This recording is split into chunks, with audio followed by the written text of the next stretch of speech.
Okay, we're just going to recap putting in a GIF into a web page and then embedding a HTML object, which will be a SoundCloud track to play alongside it. So here we have the GIF that we've made, which is just a frame-by-frame animation, which we can then embed in Muse or put in Muse by just going File and then Place.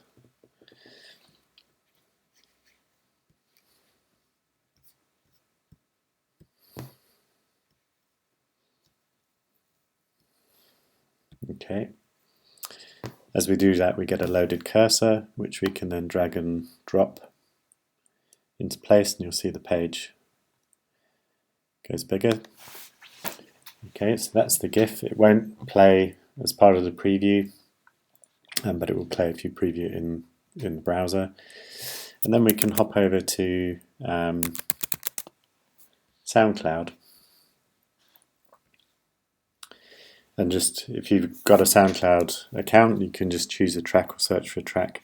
And it's the same for embedding all content that isn't in the widgets library. Just go to the share option. You'll get some embed code here once you press embed.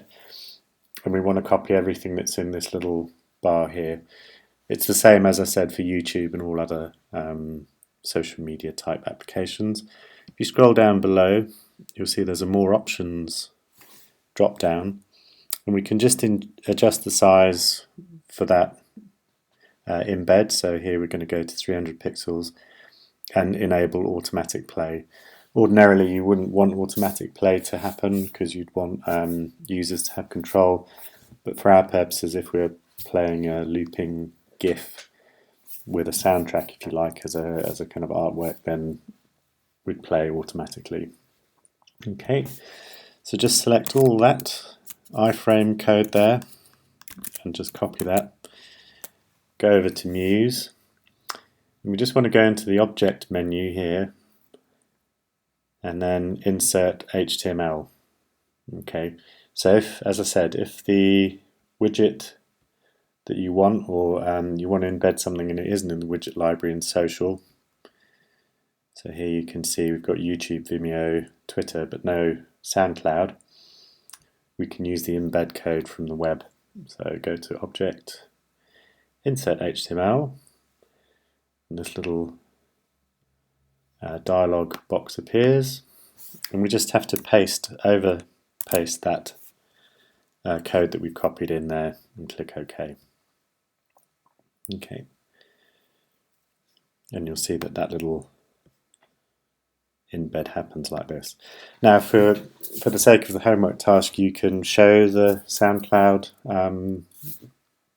embed side by side with the graphic if you like, or if you want to, you can put it behind that GIF. And the way to do that would be, you can see if we just drag it, because we put it in second, it's on the top. If we just put it on top like so, we can then go to the object menu again, and just like you'd have in Illustrator, there's a send backward or send to back option. And now if we preview, you'll see the glitch works, and you should have the soundtrack playing. Okay.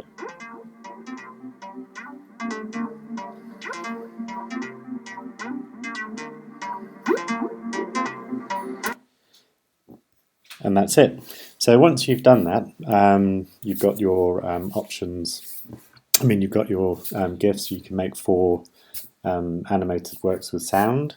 You can then choose to push those out, so publish that HTML to your own little web space, which we looked at this week, using the Sussex Uni directory, and that would be a live site. Just to recap for that then, so up in the top corner here we have the publish menu. We don't want to ever hit publish, because that will want you to publish to the Adobe Cloud. It's the little triangle to the right there. If you then click export HTML, now you do this for exporting your 4-page site as part of the proposal, so you use this process as well, and then just gather the whole folder onto the memory stick, which you'll see in a minute. So where it says site URL, it doesn't matter what the title is, so you can put anything.com. It won't like it if you don't have .com or .something, so just put anything.com, that's fine. Select a directory where you're going to export things to, and then crucially, before you choose and export, click a new folder. And for this site you can just put site, but for your proposal we can put final proposal when you're doing that. Create that. So now we have a root folder for everything to go into. Click choose, everything's set up, and away we go. Okay, and then that would preview. Okay, so that is playing.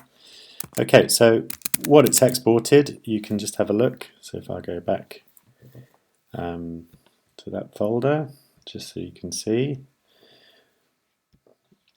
So final proposal now has everything in it. So Muse has generated all the HTML, separated everything out into images, CSS, everything.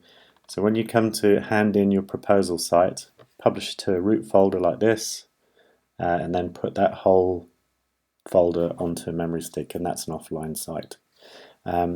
If you're publishing to your public space, you can just choose that folder and then publish to it, and all this stuff will get written to it.